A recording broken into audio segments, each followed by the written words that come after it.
আহলুল বাইত হচ্ছে তিন রকমের। আহলুল বাইত একটি হচ্ছে আন-নাসাবী, আহলুল বাইত আস-সুকুনা, আহলুল বাইত আল-বিলাদা।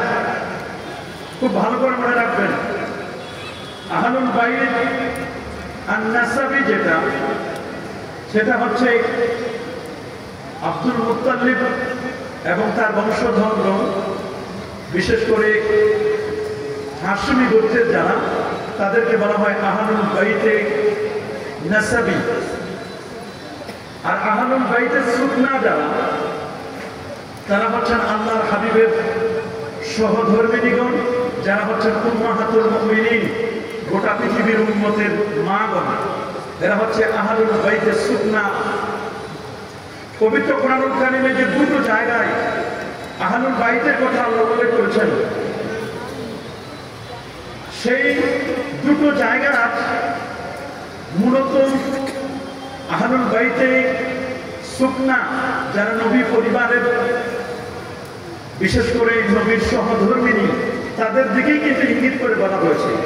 এক হচ্ছে ইব্রাহিম ইসলামের স্ত্রীকে লক্ষ্য করে বলা হয়েছে আহলুল বাইত, যেটি সূরাতুল হুদের মধ্যে এসেছে। আরেকটি সূরাতুল আহজাব, সূরাতুল আহজাবের 33 নম্বর আয়াতে সেখানে যে আহলুল বাইতের কথা বলা হয়েছে, সেখানে মূলত আহলুল বাইতে সুকনার দিকে ইঙ্গিত করা হয়েছে। আরেকটি হচ্ছে আহলুল বাইতে বেলাদা। এটি হচ্ছে মূলত রাসূল কারীম সাল্লাল্লাহু আলাইহি ওয়াসাল্লামের সন্তান সন্ততি যারা, তাদেরকে আহলে বাইতের অন্তর্ভুক্ত করা হয়েছে। যদিও ইমাম ফখরুদ্দীন রাজি রাহমাতুল্লাহ আলাইহি তিনি একটু বাড়িয়ে বলেছেন যে মূলত আহলে বাইত বলতে আমরা যাদেরকে চিনি, মুস্তাদরাক আস-সাহিহাইনের একটি হাদিসটি বাইহাকিতে এসেছে, হাদিসটি জামে তিরমিজিতে এসেছে। সেখানে যে কথাটি আসছে, রাসূল আকরাম সাল্লাল্লাহু আলাইহি ওয়াসাল্লামের গায়ে দেহ মোবারক একটি চাদর ছিল। রাসূল আকরাম সাল্লাল্লাহু আলাইহি ওয়াসাল্লামের চাদরের মধ্যে প্রথমে আলীউল মুর্তাদা রাদিয়াল্লাহু তাআলা আনহুকে প্রবেশ করালেন। দেন কিছুক্ষণ পরে ফাতেমাতুজ জাহরা রাদিয়াল্লাহু তাআলা আনহা আসলেন। এরপরে হযরত হাসান এবং হুসাইন রাদিয়াল্লাহু তাআলা আনহুমা, তারা দুজনে আসলেন। এরপর নবীজি চারজনকে নিয়ে বলেন, আল্লাহুম্মা হাউলাই আহলে বাইতি, আল্লাহ এরা হচ্ছে আমার আহলে বাইত, আল্লাহ এদেরকে যারা ভালোবাসবে, আল্লাহ তুমি তাদেরকে ভালোবাসো। এই হাদিস দ্বারা বোঝা যায় আহলুল বাইত বলতে মূলত এখানে হাদিসের চারজনের কথা বোঝানো হয়েছে। মাওলা আলী রাদিয়াল্লাহু তাআলা আনহু, ফাতেমাতুজ জাহরা, ইমাম হাসান এবং ইমাম হুসাইন রাদিয়াল্লাহু তাআলা আনহুম, এই চারজনের কথা যদিও বলা হচ্ছে, কিন্তু সামগ্রিকভাবে আমরা বলতে গেলে নাসাবী, সুকনা এবং বেলাদা, এই তিন দিক থেকে আমরা এই তিনের মজমুআলাই হচ্ছে আহলুল বাইত। আল্লাহু আকবার। এখন এই যে আহলুল বাইত, এদেরকে আমরা কেন ভালোবাসবো? আজকের সমাজে আমরা অনেকেই দাবি করি আহলুস সুন্নাহ ওয়াল জামাআহ। আহলুস সুন্নাহ ওয়াল জামাআহ দাবি করার মতো এটি আমলের নয়, বরং এটি একটি আকীদার বিষয়। কথা বলুন। আহলুস সুন্নাহ ওয়াল জামাআহ শুধু নাম দিলে হবে না, নামের নাম আহলুস সুন্নাহ ওয়াল জামাআহ নয়। আহলুস সুন্নাহ ওয়াল জামাআহ আল মুতামাসসিকুনা বিল কিতাবি ওয়াস সুন্নাহ ওয়াল ইজমা ওয়াল কিয়াস আল মুস্তাহিদিন, বরং কিয়াস, ইজমায়ে উম্মাহ, কোরআন এবং সুন্নাহ, চারটি নিরিখে নবী, সিদ্দিক, শুহাদা, সালিহিনদের অনুসৃত পথে যারা চলে, মা আনা আলাইহি ওয়া আসহাবি, নবী এবং সাহাবায়ে কেরামের মতপথ মতো যারা চলবে, তারাই হচ্ছে মূলত আহলুস সুন্নাহ ওয়াল জামাআহ। আল্লাহু আকবার। আপনি দাবি করবেন আহলুস সুন্নাহ ওয়াল জামাআহ, আর আপনি যদি আহলুস সুন্নাহ ওয়াল জামাআতের খেলাফ করেন, আপনি নামে সুন্নি হতে পারেন, বাস্তব মানায় আকীদায় আপনি আমি সুন্নি দাবি করতে পারবো? আহলুস সুন্নাহ ওয়াল জামাআতের ইমাম ছিলেন দুজন। একজন হচ্ছেন ইমাম আবু মনসুর আল মাতুরিদি, আরেকজন হচ্ছেন ইমাম আবুল হাসান আল আশআরী। এরা দুইজন ছিলেন আহলুস সুন্নাহ ওয়াল জামাআতের ইমাম। মূলত সর্বপ্রথম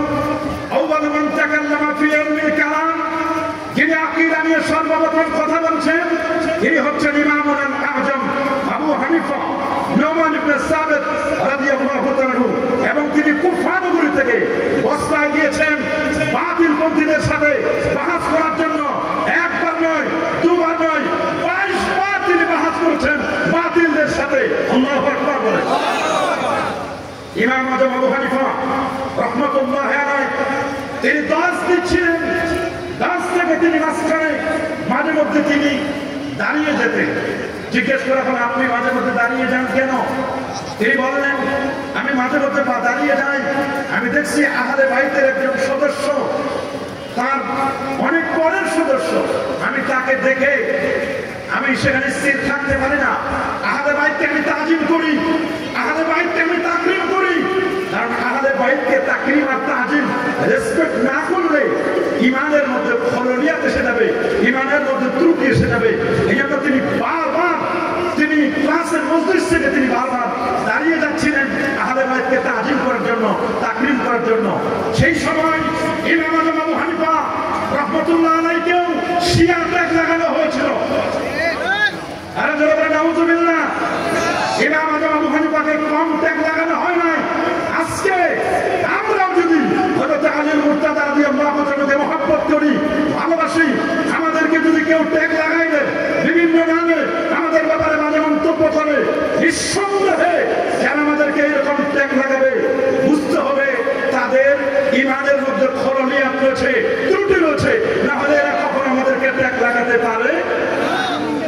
মনে রাখবেন, আমাদের পরিচয়, আমরা আহলে হাদিস নই, আমরা ওয়াহাবি নই, আমরা সালাফি নই, আমরা শিয়া নই, আমরা খারিজি নই। আমাদের পরিচয় হচ্ছে আমরা আহলুস সুন্নাহ ওয়াল জামাত। বলেন, আমাদের পরিচয় আমরা আহলুস সুন্নাহ ওয়াল জিহাদ তুল নারে তাকবীর, নারে রিসালাত, নারে হায়দারি, তুমি কে আমি কে, তুমি কে আমি কে, মুফতি উসমান গনি সালি হুজুর জিন্দাবাদ, জিন্দাবাদ। আহলে সুন্নাহ ওয়াল জামাতের আকীদা মোতাবেক আহলে বাইতকে মহব্বত করতে হবে, আহলে বাইতকে ভালোবাসতে হবে। আল্লাহর নবী ১৫০০ বছর আগে তিনি স্পষ্ট ভাষায় বলে দিয়েছেন, আন-নুজুমু আমানাতুন লিস-সামা। মনে রাখবেন, আন-নুজুমু আমানুন লিস-সামা। আকাশের সেফটি এন্ড সিকিউরিটির জন্য আল্লাহ রাব্বুল আলামিন নিযুক্ত করেছেন তারকারাজিগুলোকে। সুবহানাল্লাহ। কোটি কোটি তারকা, এবং এই কোটি কোটি তারকাকে পরিচালনা করবার জন্য সেখানে রয়েছে একটি সূর্য, এটি এজ এ প্রেসিডেন্ট, আর সূর্যের পাশে রয়েছে সেখানেই একটি মুন চাঁদ এজ এ ভাইস প্রেসিডেন্ট, আর কোটি কোটি তারকা, এরা হচ্ছে পার্লামেন্টারি সাংসদ। পুরো আকাশটাকে সেভ করতেছেন মূলত তারকাগুলো। আল্লাহু আকবার বলেন। ওয়ালা আমানুল্লাহ আসহাবি, আর আমি রাসূলুল্লাহ হচ্ছি আমার সাহাবীদের জন্য সেভ করার জন্য। আমি যতদিন আছি আমার সাহাবীরা সেভ আছে, বাতিলপন্থীরা কেউ কখনো তাদের উপর হামলা করতে পারবে।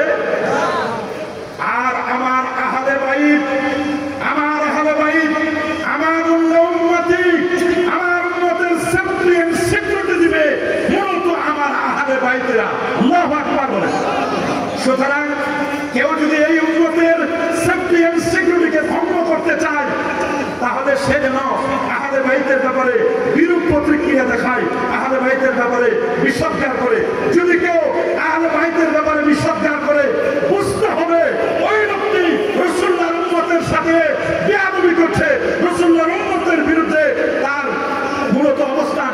যদি কেউ আল্লাহর হাবিবের উম্মতের বিরুদ্ধে অবস্থান নিতে চায়, সে যেন নবীর আহলে বাইতের সাথে যেন বেয়াদবি করে। বলেন না নাউযুবিল্লাহ। এই একটি হাদিস।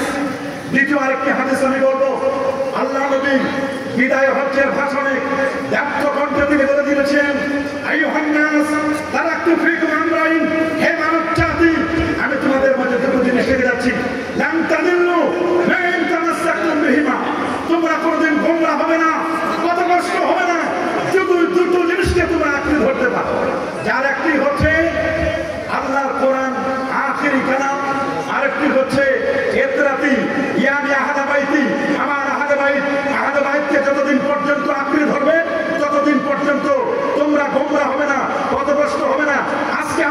পাচ্ছি 51,51,50,000 বর্গ কিলোমিটারের বিশাল এই পৃথিবীতে 7টি মুসলিম দেশের মরণ ঐক্যবদ্ধ নাই, যেখানে মুসলমান নির্যাতিত, নিপীড়িত, নিষ্পেষিত।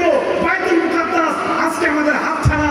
এর পিছনে অন্যতম কারণ আমরা কোরআন থেকে যোজন যোজন অনেক দূরে চলে আসি, আর আহলে বাইত নবীর সুন্নাহ, নবীর আদর্শ, নবীর পরিবার থেকে আমরা দূরে চলে আসি, যেখানে মুসলমান আজকে আমরা মার খাচ্ছি। ঠিক কিনা বলেন? 3 নম্বর যে হাদিসটি আমরা বলবো, আমরা নিজেরা হয়তো বা আহলে বাইতকে মহব্বত করে ভালোবাসি, আমাদের নেক্সট প্রজন্ম যারা, এদেরকে আমরা আহলে বাইতের ব্যাপারে কিছু শিখাতে পারি নাই। আল্লাহ নবী মুস্তাদরাক আলা সহিহাইনের হাদিসের মধ্যে কি বলে দিয়েছেন? ওয়াআল্লিমু আওলাদাকুম সালাসা খিসাল, তোমরা তোমাদের সন্তানদেরকে 3টি বিষয়ে শিক্ষা দিবে। সুবহানাল্লাহ। আবার অন্য রাওয়ায়াতে আছে ওয়াআদ্দিবু আওলাদাকুম সালাসা খিসাল, তোমরা তোমাদের সন্তানদেরকে 3টি বিষয়ে আদব শিক্ষা দিবে। তার মধ্যে একটি হচ্ছে হুব্বুল কোরআন, কোরআনের ভালোবাসা শিক্ষা দিবে। হুব্বুন নবী সাল্লাল্লাহু আলাইহি ওয়াসাল্লাম, আমার নবীর ভালোবাসা শিক্ষা দিবে। আর তৃতীয় সেটি হচ্ছে হুব্বে আহলিল বাইত, আহলে বাইতের ভালোবাসা শিক্ষা দিবে। সুবহানাল্লাহ। আল্লাহু আকবার বলেন। আহলে বাইতের ভালোবাসা আমাদের শিক্ষা দিতে হবে কিনা? আজকের গোটা সমাজ ব্যবস্থায় যত ফিতনা, তার মূলে কিন্তু এই 3টা কারণ।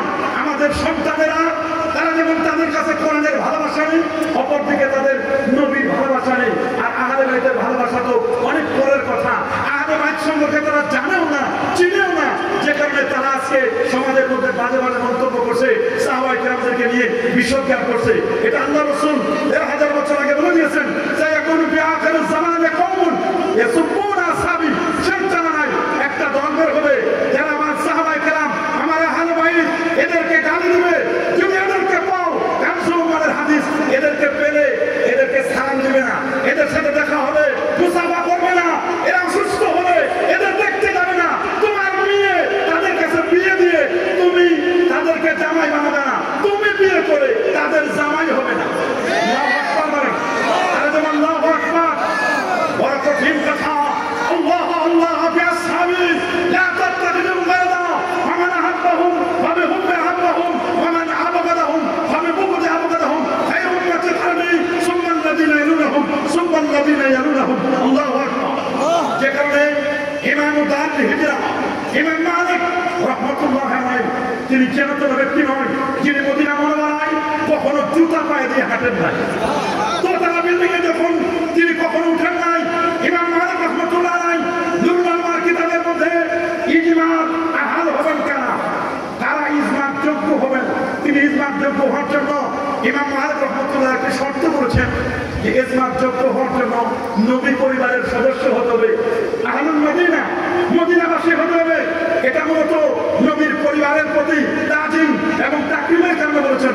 যদিও জুমহুর উলামায়ে কেরাম এই মতটিকে নেন নাই, তারপরও যেহেতু মদিনা শরীফের প্রতি তার প্রেম এবং ভালোবাসা, আহলে বাইতের প্রতি তার প্রেম এবং ভালোবাসা, এই ভালোবাসার মঞ্চ থেকে তিনি বলেছিলেন আহলে বাইতকে মাইনাস করার কোনো সুযোগ নাই। যারা আহলে বাইতকে মাইনাস করবে তারা ঈমান থেকে মাইনাস হয়ে যাবে। আহলে বাইত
সমালোচনা করা, নবীর পরিবারের সমালোচনা করা, এটি হারাম, এটি হারাম।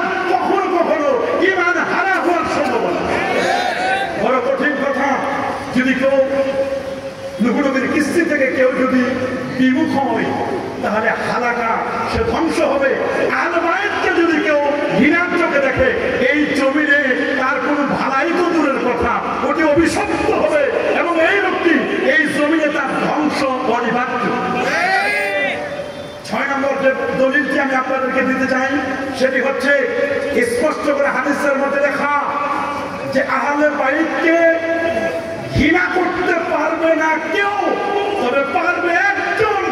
ওই ব্যক্তি আহলে বায়তকে ঘৃণার চোখে দেখবে যার সিনায়, যার বন্ধুদের দুয়ার নিচে কলবে ঈমান নেই। মুনাফিকরাই কেবলমাত্র আহলে বায়তকে ঘৃণা করবে। মুনাফিক ছাড়া কেউ আহলে বায়তকে ঘৃণা করতে পারে না। মনে রাখবেন, এই 6টি হাদিসের আলোকে যে কথাগুলো আমি আপনাদেরকে বললাম, আরেকটি হাদিস না বললে নয়। সমাজের মধ্যে ফিতনা করে যাচ্ছে। আল্লাহ নবীদের 1000 বছর আগে বলে দিয়েছেন, আমির বাদ ইবনে সারিয়াতা রাদিয়াল্লাহু তাআলা আনহু قال, তিনি বলে দিয়েছেন সাল্লাল্লাহু রাসূলুল্লাহ সাল্লাল্লাহু আলাইহি ওয়াসাল্লাম সুন্নাহ আকবাল আলাইনা বিওয়াজিহি ফাওয়াজানা মাউজাতান দালিকা জারাফাত মিনহাল উয়ুন ওয়া ওয়াজিলাত মিনহাল কুলুব ফাকাল রাজুলুন ইয়া রাসূলাল্লাহ কান্না হাযিহি মাউজাতু মুআদ্দিন ফাউসিনা ওয়া লাউসিকুম বিতাকওয়াল্লাহি ওয়াস-সামি ওয়াত-তা'a ওয়া ইন কানা আবাদান হাবাশিয়া ফাইন্নাহু মান ইয়া'iশ মিনকুম বা'দি ফাসায়ারা ইখতিলাফান কাসীরা ওয়া আলাইকুম বিসুন্নতি ওয়া সুন্নাতিল খুলাফা'ir রাশিদিন আল-মাহদিয়্যিন তামাসসাকু বিহা ওয়া আদু আলাইহা বিন নাওয়াজিস ইয়্যাকুম ওয়া মুহদাসাতিল উমুর ওয়া ইন্না কুল্লা মুহদাসাতিন বিদআহ ওয়া কুল্লা বিদআতিন দালালা ওয়া কুল্লা দালালাতিন ফিন-নার রাওয়াহু আহমদ ওয়া তিরমিজি ওয়া ইবনে মাজাহ। আমার রাসূল 1000 বছর আগে বলে দিয়েছেন, 1000 বছর আগে বলে দিয়েছেন যে শোনো, আমার ইন্তেকালের পরে অনেক ইখতিলাফ দেখতে পাবে, অনেক মতবিরোধ দেখতে পাবে। এই মতবিরোধের সময় তুমি আমার সুন্নাহকে, শুধু আমার সুন্নাহ নয়, আমার খোলাফায়ে রাশিদা, খোলাফায়ে রাশিদার মধ্যে হযরত আলীউল মুর্তাদা রাদিয়াল্লাহু তাআলা আনহু নাই? জনগণ আছে নাই? তাকে আঁকড়ে ধরতে হবে, তাদের সুন্নাহকে আঁকড়ে ধরতে হবে। তবে এই দাঁত দিয়ে নয়, নবীজি 1000 বছর আগে বলে দিলেন জোয়ারের দাঁত দিয়ে আঁকড়ে ধরতে হবে, ভিতরের দাঁত দিয়ে। এই দাঁত দিয়ে ধরলে ওয়াহাবি সালাফিরা ছুটাই নিয়ে যাওয়ার সম্ভাবনা। কথা বলুন, এই জন্য এটা দিয়ে নয়। তবে হ্যাঁ, আমাদের সমাজে, আমার ফাইনাল বক্তব্য শুনবেন, আমাদের সমাজে যারা দ্বীন কায়েমের কথা বলেন, ইন্না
চিনি যে দ্বীনের ব্যাপারে রাসূলুল্লাহ বলে দিয়েছেন কিতাবুল ঈমান সহিহ মুসলিম 1 নম্বর হাদিস আনওয়ার ইবনে খাত্তাবে রাদিয়াল্লাহু তাআলা আনহু قال بينما عند رسول الله صلى الله عليه وسلم إذ طلع رجل شديد بيد السيف شديد سواد الشعر لا يرى عليه قدم سفر ولا يأتي بالله عبد حتى جلس إلى النبي صلى الله عليه وسلم فأسند الفتح إلى الفتح وضع كفيه إلى فخذه قال يا محمد أخبرني عن الإسلام قال الإسلام أن تشهد أن لا إله إلا الله وأن محمد رسول الله صلى الله عليه وسلم وتقيم الصلاة وتؤتي الزكاة وتصوم رمضان وتحج البيت إن استطعت إليه سبيلا قال صدقت قال فعجبنا له يسأل ويصدق قال أخبرني عن الإيمان قال الإيمان أن تؤمن بالله وملائكته وكتبه ورسله واليوم الآخر وتؤمن بالقدر خيره وشره قال صدقت قال أخبرني عن الإحسان قال أن تعبد الله كأنك تراه وإن لم تكن تراه فإنه يراك قال أخبرني عن الصلاة قال والمسؤول عنها بأعلم من السائل قال أخبرني عن أمانتها قال أن تلد متربتها وأن ترى الهباط الله تعالى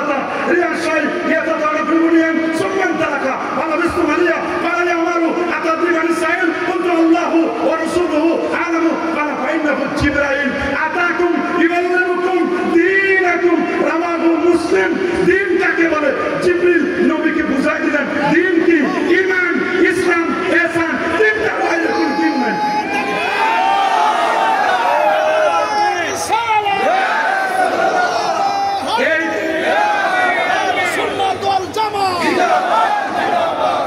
এই দিনটাকে বাদ দিয়ে কেউ যদি দিন কায়েম করতে চাও ওটা দিন নয় ওটা বদদিন ওটা সঠিক দিন নয় ওটা বদদিন মানে ওটা সঠিক দিন এই জন্য বাবা শুনে রাখেন আমাদের পরিচয় আমাদের প্রথম পরিচয় আমরা আকীদাতান আহলুস সুন্নাহ ওয়াল জামাআহ দ্বিতীয় পরিচয় আমাদের পরিচয় আমরা মাযহাবে হানাফি কোন মাযহাব কোন মাযহাব তৃতীয় পরিচয় আমি সিলসিলাগতভাবে আমার পরিচয় আমি সিলসিলা কুরকুরা সাসিনা হয় কুরকুরা এটা আমার পরিচয় আমি রাজনীতির সাথে আমাদের কোনো সম্পৃক্ততা নেই আমাদের টার্গেট ইসলামের নাম ইসলামের কম ইসলামের হুকুমত আমরা বলি তোমরা যদি সেখানে বড় মানুষের যদি সেখানে তোমরা সমর্থন নিতে চাও তাহলে সমর্থন নিয়ে গণতন্ত্রের সমর্থন নয় যদি বাংলাদেশে ইসলামের হুকুমত কায়েম করতে চাও খেলাফত আলা মিনহাজুন নবুওয়াত যেটা হযরত রাসূল আকরাম সাল্লাল্লাহু আলাইহি ওয়াসাল্লামের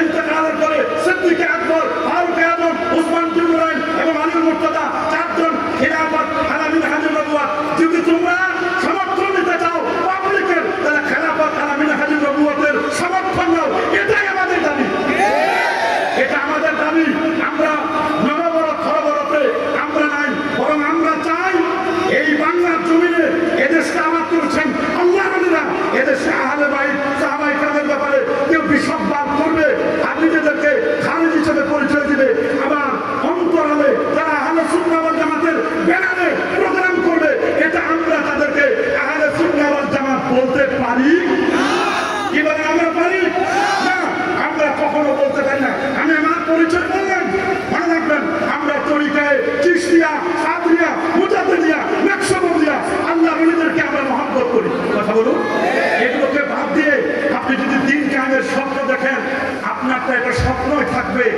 এটা বাস্তবায়ন হবে না স্বপ্ন যদি বাস্তবায়ন করতে চান অবশ্যই আমরা চাই পার্লামেন্টে কোরআন এবং সুন্নাহ যাক ওলিয়া উলিয়াদেরকে বাদ দিয়ে নয় আল্লাহ ওলিদের দোয়া নিয়ে তবে যদি মাজারে হামলা করো মাজারে যদি তুমি খারাপ কিছু করো মাজারে যদি তুমি সেখানে ফিতনা সৃষ্টি করে সংসদে যেতে চাও তাহলে মনে রেখো সংসদ তো দূরের কথা বারান্দায় হাঁটতে পারো বারান্দায় হাঁটতে পারো বারান্দায় হাঁটতে পারো বারান্দায় হাঁটতে পারো না এজন্য শুনে নাও আমাদের পরিচয় ভুলে যাবে না আমরা শিয়া নই বলুন আমরা কি নই খারিজি নই ওয়াহাবি নই সালাফি নই মাযহাবি নই মুজাসসিমা নই মুশাব্বিহা নই আমাদের পরিচয় আশকারে আলম এটা মহাসড়ক সিরাতে মুস্তাকিম এটা মহাসড়ক ইয়াসবিকুহু কুল্লু ওয়াহিদ এই সড়কে সবাই চলতে পারে মিন গায়রি ইলতিফাত ইলা শিবিল ইয়ামিন ওয়া শিমাল ডানে বামে তাকানো ভেতরে বাইনাল ইফরাত ওয়া তাফরিদ না আছে বাড়াবাড়ি না আছে চরম শীতলতা বাইনাল আকল ওয়াল মুহাব্বত শুধু আকল নয় শুধু মুহাব্বত নয় শুধু আকল দিয়ে যদি বুঝতে বুঝতে চাও তাহলে তোমাকে একেবারে মুলহিদ কাফের বানিয়ে দেবে। শুধু মহব্বতে যদি বুঝতে চাও তাহলে তোমাদেরকে মাথার মধ্যে মাথা দিতে হবে। এটা আমরা চাই না, আমরা চাই আকল এবং মহব্বত। বাইনা তাশবিহ এবং তাতিল, মুআত্তিলাও নয়, মুশাব্বিহও নয়, মুজাসসিমা নয়। আমাদের পরিচয় আমরা হচ্ছি আহলুস সুন্নাহ ওয়াল বলেন, আমাদের পরিচয় আহলুস সুন্নাহ ওয়াল। এই আহলুস সুন্নাহ ওয়াল জামাতের আকীদাকে মজবুত করে আমরা ধরতে চাই কি চাই না? কি বলেন, চাই কি চাই না? কারণ রাফেজি যারা, শিয়া যারা আল্লাহ নবী তাদের বিরুদ্ধে কঠোর কথা বলেছেন, তাদেরকে মুশরিক আখ্যায়িত করা হয়েছে, মুশরিকের মতো আখ্যায়িত করেছে। এই জন্য রাফেজি, শিয়া এরা পথভ্রষ্ট, এরা গোমরা, এরা গোমরা। আমার রাসূল যে বলেছেন ইহুদিরা ৭১ জন, খ্রিস্টানরা ৭২ জন, আর আমার উম্মত ৭৩টি দলে ৭২টি জাহান্নামী, একটি মাত্র দল জান্নাতি। সে দলটি কারা? মা আনা আলাইহি ওয়া আসহাবি, আমি নবীর পথে চলি, আমার পথ, আমার সাহাবীদের পথ। এই পথ ও পথ মতো যারা চলবে তারাই হচ্ছে জান্নাতি। আল্লাহু আকবার বলেন। আমরা কি সেই পথে চলতে চাই? কি বলে হাত তুলে দেখান, আমরা সেই পথে চলতে চাই, চলতে চাই, চলতে চাই। আমরা কবুল করব। সর্বশেষ একটা উদাহরণ দিয়ে শেষ করব। এই ভৈরব বাজারে কলার জন্য বিখ্যাত। কথা বলি, আমরা কলা কিনে খাই কিনা? সবাই বলে, আরো জোরে। জান্নাতে আল্লাহ কলা খাওয়াবেন। সুবহানাল্লাহ। জান্নাতে কি খাওয়াবেন? কলা খাওয়াবেন। কলার উপর একটা চামড়া থাকে, চামড়া। যে কলার চামড়া নাই ওই কলা আমরা খাই না। যাদের আকীদায় ভেজাল আমরা তাদের বক্তব্য নিব না, ঠিক কিনা বলে? আমরা যাদের আকীদায় ভেজাল, কলার মজ্জাটা এটা হলো ঈমান, কুকুরের চামড়াটা হলো আকীদা। এই জন্য আলী মুর্তাজা রাদিয়াল্লাহু আনহুর ব্যাপারে যারা বাজে মন্তব্য করে, এই মন্তব্যের পিছনে সবচেয়ে যে ব্যক্তি ভেজাল করেছে, এই লোকটার নাম হলো আব্দুল্লাহ ইবনে সাবা। এটা ছিল শিয়াদের নেতা। বলেন কি নাম? এই নামটা সবসময় মনে রাখবেন। গোটা পৃথিবীতে, গোটা পৃথিবীতে মুসলমানদের ঐক্যে ফাটল ধরার পিছনে, গোটা পৃথিবীতে মুসলমানদের ঐক্যে ফাটল ধরার পিছনে যে লোকটির সবচেয়ে বড় অবদান, এটা হলো শিয়া নেতা আব্দুল্লাহ ইবনে সাবা। এই আব্দুল্লাহ ইবনে সাবার কারণে মুসলমানদের মধ্যে যত অনৈক্য, আমরা আব্দুল্লাহ ইবনে সাবা, সাবাই গোষ্ঠীরা আমাদের চতুর্দিকে ঘুরছে। এই আব্দুল্লাহ ইবনে সাবার গোষ্ঠী এখন উঠে পড়ে গেছে মুসলমানদের মধ্যে অনৈক্য সৃষ্টি করার জন্য। আল্লাহ তাআলা আব্দুল্লাহ ইবনে সাবার গোষ্ঠীদের থেকে আমাদেরকে হেফাজত করুন। বলি আমিন, আমাদের বলি আমিন। একটি কথা আপনাদের বলে যাই, আগামী 14 তারিখ, আগামী 14 তারিখ কিশোরগঞ্জে একটা মাহফিল, সোনাকান্দার পীরসাহ হুজুরের। কিন্তু কিশোরগঞ্জের প্রশাসন এই মাহফিলটাকে বন্ধ করে দিয়েছিল, যেহেতু এটা ভৈরবের একটা অংশ। আমি আপনাদেরকে বলবো, এই সময় যদি আমাদের মাহফিল বন্ধ করে আর আমরা যদি এটা প্রতিহত করতে না পারি, পরবর্তীতে আমরা কিন্তু মাথা জাগাইতে পারবো না। কথা বলেন, কিশোরগঞ্জে এমন কোন মায়ের সন্তান নাই যে সোনাকান্দার হুজুর, শশীলার হুজুর, আমাদের মাহফিল বন্ধ করবে, এইরকম কোন মায়ের সন্তান নাই। কথা বলেন, আপনারা সচ্চার হবেন, প্রয়োজন হলে জীবন দেব, রক্ত দেব, তবু আল্লাহ নবীদের মাহফিল বন্ধ করতে দিব। আল্লাহ আমাদের সবাইকে কবুল করুন। আজকের এই প্রোগ্রামটি যারা ব্যবস্থাপনা করেছেন, আল্লাহ সবার ব্যবস্থাপনায় আল্লাহ বারাকা নসিব করুন। আলেম ওলামারা যারা আসছেন, তারা কথা বলছেন, আল্লাহ তাআলা তাদের কথার মধ্যে বরকত দান করুন। আমি অল্প সময় কথা বললাম, আমি সহ সবাই মিলে কথা বলে যেন আমলে আনতে পারি। আল্লাহ তাআলা আমাদের সবাইকে কবুল করুন। এখানে মুহাদ্দিস ওলামা কেরাম আছে, আমি কারণ নাম নেই নাই, নাম নেওয়ার সময় না, মাত্র সময় 30 মিনিট, এটুকুর মধ্যে যতটুকু আমরা কথা বলতে পেরেছি আল্লাহ কবুল করুন। আজ পর্যন্তই। আসসালামু আলাইকুম ওয়া রাহমাতুল্লাহি ওয়া বারাকাতুহু।